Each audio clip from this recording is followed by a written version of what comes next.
다 함께 기도하심으로 4월 10일 수요일 매일 예배 시작하겠습니다. 함께 기도합니다. 거룩하시고 위대하신 하나님 아버지, 오늘도 하나님의 그 높으신 이름을 찬양하고 모든 영광과 찬양과 존귀를 올려드립니다. 오늘도 우리에게 귀한 예배 허락해 주시고 우리 모든 사랑하는 성도님들 각자의 처소에서 하나님께 예배하며 나가게 하시니 감사합니다. 하나님을 예배할 때 우리 모두의 심령 가운데 기쁨과 은혜가 가득하게 하시고 우리가 기도할 때 하나님께서 하늘문을 활짝 여시고 정말 이 땅에 주님께서 허락하신 신령한 복을 누릴 수 있는 귀한 우리 모든 주님의 가정, 우리의 주님의 백성들 되게 허락하여 주시옵소서. 하나님의 은혜가 아니고서는 우리는 단 한시도 살아갈 수 없는 연약한 존재임을 철저하게 고백합니다. 오늘 예배를 통하여서 한량없는 은혜를 부어주시고 정말 우리를 하나님의 말씀으로 이끌어 주셔서 성령 하나님의 임재하심을 느끼며 체험하는 귀한 시간이 될 수 있길 원합니다. 그리하여서 우리가 이러한 예배를 통하여 온 성도들이 성령으로 충만케 허락하시고 하나님의 선하시고 기뻐하시고 온전하신 뜻이 무엇인가를 분별하며 그 뜻대로 순종하며 살아갈 수 있는 우리 모든 성도님들 될 수 있도록 하나님 함께하여 주시옵소서. 하나님, 오늘도 우리가 예배 가운데 하나님께서 주시는 은혜가 충만하길 원합니다. 하나님께서 말씀을 통하여서 필요한 자에게 아버지 모든 말씀을 순종하고 따르길 원하는 자에게 하나님께서 그 말씀을 통한 놀라운 일들을 이루어 주시기를 원합니다. 말씀을 믿고 순종하는 자가 얼마나 복된 것인가를 아버지 우리가 말씀에 순종할 때에 우리 스스로가 경험되어지게 하시고 살아있는 하나님의 말씀이 우리의 삶을 이끌어가게 허락하여 주시옵소서. 아버지, 세상에 많은 것들이 거짓이고 왜곡되어 있습니다. 하나님의 말씀만이 진리이고 세상의 모든 것은 변하고 시들고 없어지지만 하나님의 언약의 말씀은 영원한 줄로 믿사오니 이 말씀을 믿고 순종하려고 아버지 오늘도 하나님 앞에 눈물 흘리며 애쓰며 수고하는 주의 모든 백성들 가운데 하나님께서 말씀의 능력과 아버지 말씀의 역사를 일으켜 주시옵소서. 아버지 오늘도 모든 예배를 통하여서 하나님께서 함께 하시고 인도하실 것을 믿고 감사하며 이 모든 말씀 예수님의 이름으로 기도하옵나이다. 아멘. 찬송가 366장 함께 하시겠습니다.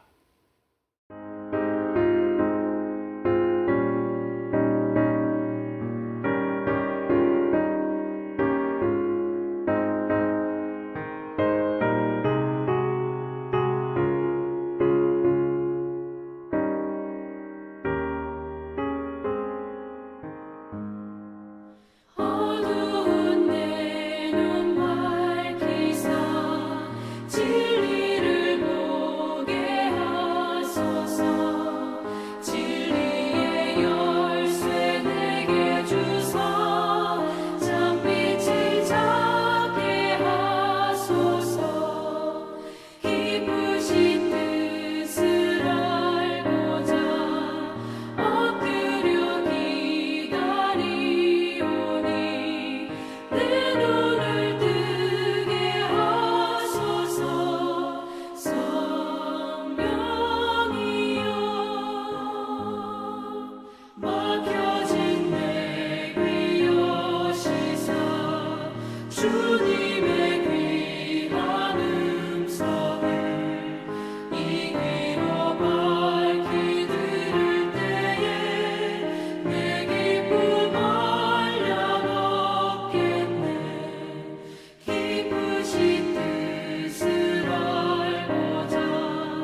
오늘 하나님 주시는 말씀은 어제에 이어서 열왕기상 3장 말씀입니다. 16절부터 28절까지의 말씀, 우리 함께 말씀을 읽도록 하겠습니다. 16절 말씀부터 함께 봅니다.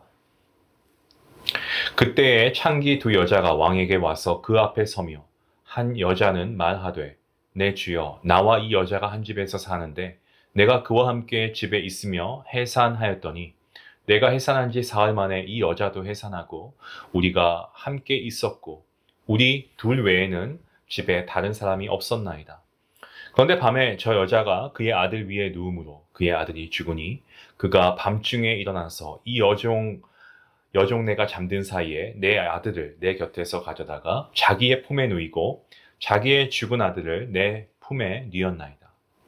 아침에 내가 내 아들을 젖 먹이려고 일어나 본즉 죽었기로 내가 아침에 자세히 보니 내가 낳은 아들이 아니더이다 하매 다른 여자는 이르되 아니라 산 것은 내 아들이요 죽은 것은 내 아들이라 하고 이 여자는 이르되 아니라 죽은 것이 내 아들이요 산 것이 내 아들이라 하며 왕 앞에서 그와 같이 쟁론하는지라. 왕이 이르되 이 여자는 말하기를 산 것은 내 아들이요 죽은 것은 내 아들이라 하고 저 여자는 말하기를 아니라 죽은 것이 내 아들이요 산 것이 내 아들이라 하는도다 하고 또 이르되 칼을 내게로 가져오라 하니 칼을 왕 앞으로 가져온지라. 왕이 이르되 산 아이를 둘로 나누어 반은 이 여자에게 주고 반은 저 여자에게 주라. 그 산 아들의 어머니 되는 여자가 그 아들을 위하여 마음이 불붙는 것 같아서 왕께 아뢰어 청하건대 내 주여 산 아이를 그에게 주시고 아무쪼록 죽이지 마옵소서 하되 다른 여자는 말하기를 내 것도 되게 하고 내 것도 되게 말고 나누게 하라 하는지라.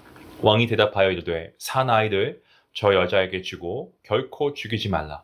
저가 그의 어머니이니라 하매 온 이스라엘 왕이 심리하여 판결함을 듣고 왕을 두려워하였으니 이는 하나님의 지혜가 그의 속에 있어 판결함을 봄이더라. 아멘.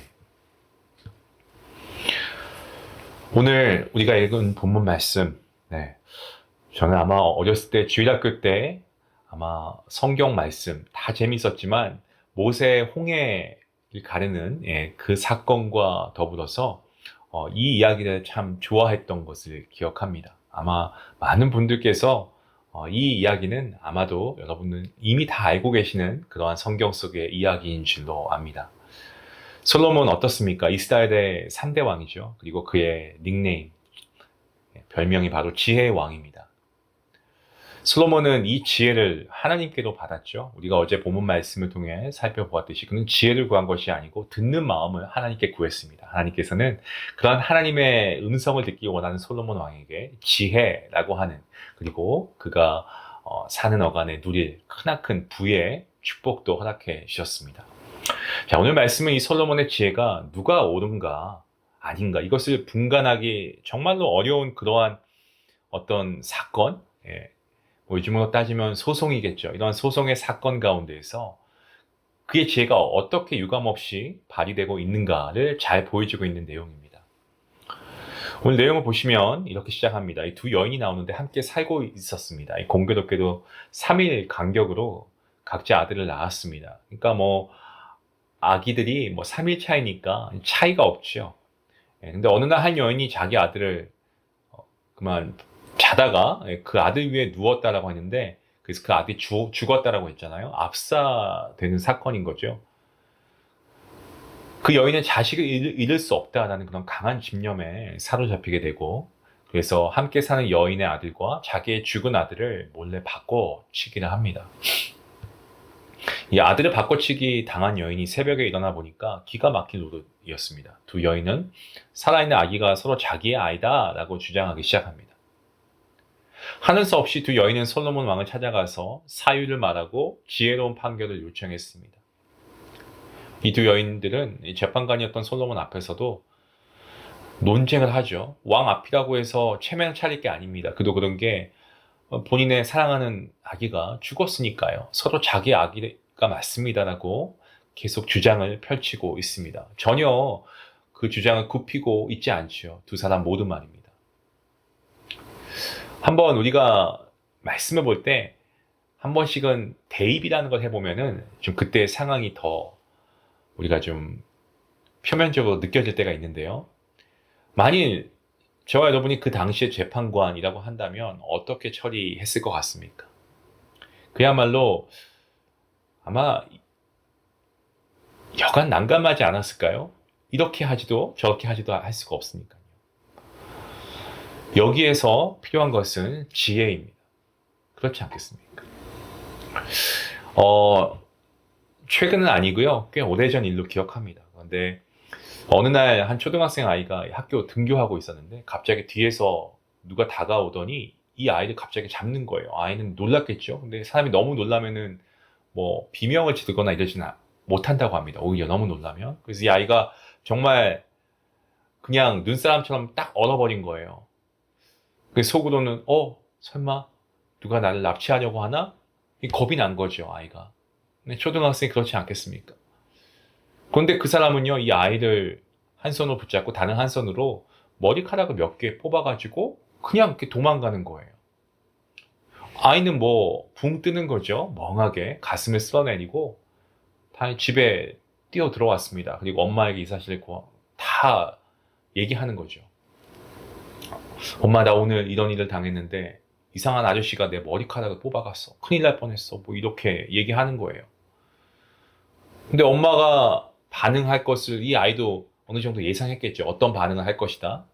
무사히 왔으니까 다행이다 라고 엄마가 말할 줄 아는데 엄마가 뭐라고 얘기하냐면 아유, 어떡하냐 정말 큰일 났구나 이렇게 엄마가 말을 하는 거예요.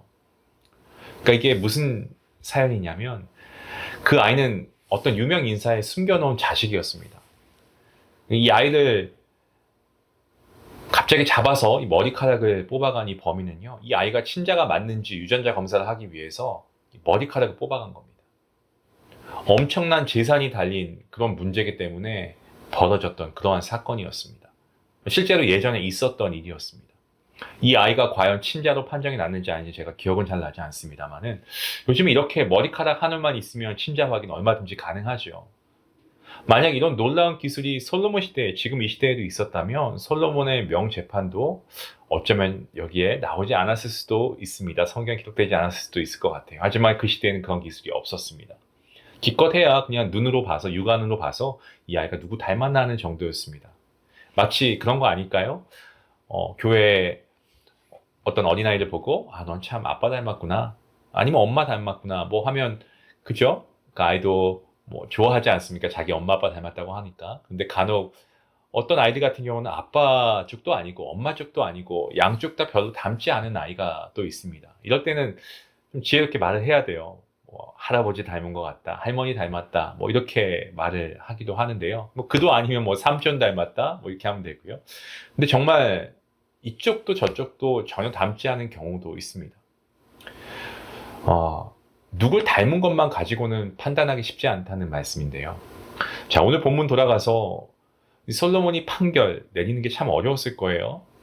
모든 상황이 정말 어려웠을 것 같습니다. 친자 확인, 뭐 유전자 검사도 못하고, 그렇다고 누굴 닮았는지도 알 수도 없고, 그렇다고 갓난아기가 있는데 뭐 갓난아기가 직접 말을 해서 제가 이분 아들입니다 하고 스스로 증언할 수도 없고. 그리고 오늘 본문에 나온 대로 이 두 여인의 직업이 창기입니다. 그러니까 이 아이가 어떤 남자아이인지도 확실치 않을 것이고, 본문 18절 말씀을 보시면 이렇게 기록하고 있습니다. 내가 해산한 지 사흘 만에 이 여자도 해산하고 우리가 함께 있었고 우리 둘 외에는 집에 다른 사람이 없었다라고 얘기합니다. 그러니까 증인도 없어요. 증인 서줄 사람도 없습니다. 그야말로 정말 모든 상황이 아주 복잡하고 꼬여있고 난해합니다. 그 어느 누구도 이러한 상황에서 명쾌한 판단 내리는 것 쉽지 않았을 겁니다. 앞서 말씀드린 대로 당시엔 유전자 검사 이런 방법도 없었어요. 대신에 솔로몬 왕은 인간 심리에 대한 그런 놀라운 통찰력을 갖고 있었습니다. 솔로몬은요, 자식에 대한 독특한 심리 반응을 이용하고 있습니다. 이 사건을 그리고 심리하죠. 어떻게 합니까? 솔로몬은 남아있는 이 아들을 둘로 나누게 합니다. 공평하게 나누어 주라, 여인들에게. 자, 이것이 판결이라고 한다면 아마 이것은 분쟁을 해결하기 어려울 때 분쟁의 소지를 없앰으로써 이 소송 사건 자체를 말소시키려는 의도로 파악되었을지도 모르겠습니다. 하지만 그것은 공평한 판결은 될 수 없었습니다. 누가 누구의 아이인지 알 수 없는 상황 가운데에서 솔로몬이 내린 이러한 조치는 주변 사람들에게 차선의 판결로 받아들여졌을 겁니다. 이것이 바로 우리 인간의 한계죠. 솔로몬의 이 판결이 최종 판결이었다면 자기의 아들을 빼앗긴 여인만 억울한 거 아니겠습니까? 솔로몬이 살아있는 아이를 반으로 나누어서 분쟁하고 있는 이 두 여인에게 주라고 명령했을 때 두 여인의 반은 오늘 말씀에 나와 있는 것처럼 정반대로 나타나고 있습니다. 자기 아이를 압사시킨 여인은 자기 아이라고 주장합니다. 자기 아이가 아닌 살아있는 아이가 반으로 나뉘면 죽게 되는 것을 가슴 아파하지 않았습니다. 그 아이를 자기 아이로 가질 수 없을 바엔 차라리 죽게 하는 게 낫겠다고 생각했습니다. 그 여인은 솔로몬의 판결이 오히려 잘 되었다라고 맞장구를 친 것 같습니다. 하지만 그 아이의 실제 어머니는 달랐습니다. 어떻습니까? 이제 그 아이의 어머니는 자기 아이를 찾느냐 빼앗느냐 이게 더 이상 논쟁의 여지가 아니었습니다. 자기 아들을 살리냐 죽이냐 이게 바로 문제였죠. 자기 아들이 죽게 된 것을 보게 되니까 그 어머니는 가슴이 오늘 말씀을 통해 표현된 것처럼 불붙는 것 같았다고 말씀하고 있습니다. 그래서 급하게 친권을 포기합니다. 생각해 볼 겨를이 없습니다. 그렇게 할 이유도 없습니다. 자기가 낳은 아이를 당연히 살려야 하니까요. 그래서 친권을 다른 여인에게 넘기겠다라고 그렇게 선언합니다. 왜냐하면 그것이 자기의 아이를 살리는 유일한 길이었기 때문에 그렇습니다. 이러한 위기 상황 가운데 나타난 심리는 조작될래야 조작될 수가 없습니다. 이 모든 광경을 지켜보던 솔로몬, 최후의 판결을 내립니다. 살아있는 저 아들을 저 여인에게 주고 결코 죽이지 말라. 그가 진짜 어민이라 라고 얘기합니다. 솔로몬의 이 판결을 보고 대부분의 사람들, 아마 거기 있었던 사람들은 굉장히 가슴에 후련함을 느끼지 않았을까요? 그리고 정말 명판결이구나, 훌륭한 판결이구나 하고 감탄을 아마 쏟아냈을 것 같습니다. 자, 근데 우리가 오늘 말씀을 통해서 우리가 신앙인으로서 우리가 그리스도인으로서 한번 주목해 봐야 할 부분이 있습니다. 그것은 바로 자기 아이를 압사시키고 남의 아이를 빼앗아 자기 아이라고 주장하는 그 여인처럼, 그럼 우리가 살고 있는 이 세상 가운데 참으로 악을 행하는 사람들이 많다는 사실입니다. 자기 것만 챙기면 그걸로 돼. 이러한 사고방식을 가지고 있는 사람들이 얼마나 많은지요. 겉보기에는 좋아 보입니다. 나이스해 보이고 선해 보입니다. 하지만 그 마음에 악한 마음을 품은 사람들이 있다는 겁니다. 주님께서 제자들에게 하신 말씀 중에 양의 옷을 입고 나아오나 속에는 노략질하는 이리를 삼가하라고 말씀하십니다. 그러니까 양의 옷을 입고 있지만 그 속은요, 이 이리와 같다는 거예요. 음흉하다는 겁니다. 악을 품고 있다는 겁니다. 불의를 행하려고 한다는 그러한 거죠. 이러한 세상에서 우리가 실족하지 않아야 되겠는데, 그러기 위해서는 우리가 깨어 있어야 합니다. 지혜가 필요합니다. 많은 사람들이 세상적 지혜를 구합니다. 똑똑하게 해달라는 거죠. 세상적 지혜의 핵심, 여러분, 그것은요 결국 자기 자신입니다. 나예요, 나. 세상적 지혜로 얻고자 하는 것은 뭡니까? 결국에는 부귀와 성공입니다. 세상적 지혜는 본질적으로 어떻게 바르게 사느냐, 이것을 가르치지 않습니다. 하지만 여러분, 참 지혜, 그리고 성경에서 말씀하시는 이 지혜는요, 하나님으로부터 오는 지혜입니다. 솔로몬이 가지고 있는 솔로몬의 지혜는 하나님께로부터 왔습니다. 내가 판단의 기준이 된다면요, 그것은 언제나 실수가 있고 어리석은 그러한 선택을 할 때가 많습니다. 그리고 그것을 후회한다고 했을 때는 이미 때는 늦었습니다. 여러분, 삶의 중심은요, 내가 아니고 우리가 성경대로 살아야 하면은 우리가 하나님을 사랑하고 이웃을 사랑하는 거 아니겠습니까? 내 중심이 아닙니다. 먼저는 하나님의 이름을 높이기 위한 삶이 되어야 되고요. 그리고 내 주변의 이웃을 위한 삶이 되어야 됩니다. 지혜는 다시 말씀드립니다만 하나님께로부터 오는 것입니다. 때문에 하나님의 말씀을 잘 듣고 그 말씀에 귀를 기울여 순종하는 것, 이것이 바로 지혜인 줄로 믿으시길 바랍니다. 하나님의 말씀뿐만이 아니고 누구의 말이든지 간에 여러분 잘 들을 수 있으면 좋겠어요. 저는 모든 성도님들이 정말 우리가 교회에서도 때로는 우리가 오해를 사기도 하고 오해를 받기도 하고 또 약간의 언쟁이 있는 경우도 있죠. 왜 그렇습니까? 우리가 들으려고 하는 귀보다는 자꾸 내 스스로를 나타내려고 하고 나의 생각을 상대방이 알기를 원하고 들으려고 하는 모습이 부족하기 때문이 아닐까요? 여러분 하나님 말씀을 잘 들으시길 바랍니다. 그게 첫 번째로 가장 중요합니다. 그리고 남의 말들도 우리가 잘 들을 수 있으면 좋겠습니다. 여러분 우리가 아쉽고 우리가 화가 나고 우리가 슬픈 것들 사람들에게 토해내봤자 그 사람들이 우리의 주변인들이 해결해 줄 수 없습니다. 우리가 그 모든 것들은 하나님께 다 토해내시기 바랍니다. 하나님께 다 고백하시기 바랍니다. 하나님께서 우리의 모든 삶을 이끄시고 주관하시는 삶의 주관자이시기 때문에 그렇습니다. 사랑하는 성도 여러분, 오늘 말씀하시는 이 지혜, 이러한 지혜를 우리가 얻어서 이 세상에 누구도 정말 두려움 없이 어떤 상황 가운데서도 걱정과 염려 없이 하나님께서 주시는 이 지혜로 말미암아 우리가 복음을 당당하게 살아가는 멋진 그리스도인이 될 수 있기를 우리 주님의 이름으로 간절히 축원합니다. 기도하시겠습니다. 하나님 감사합니다. 오늘 하나님께서 말씀을 통하여서 우리에게 주시는 이 지혜, 어떠한 지혜입니까? 세상이 추구하는 정말 내가 중심이 되는 그러한 지혜입니다. 결국 이 땅에서 성공하는 것이 지혜의 끝이 아닙니다.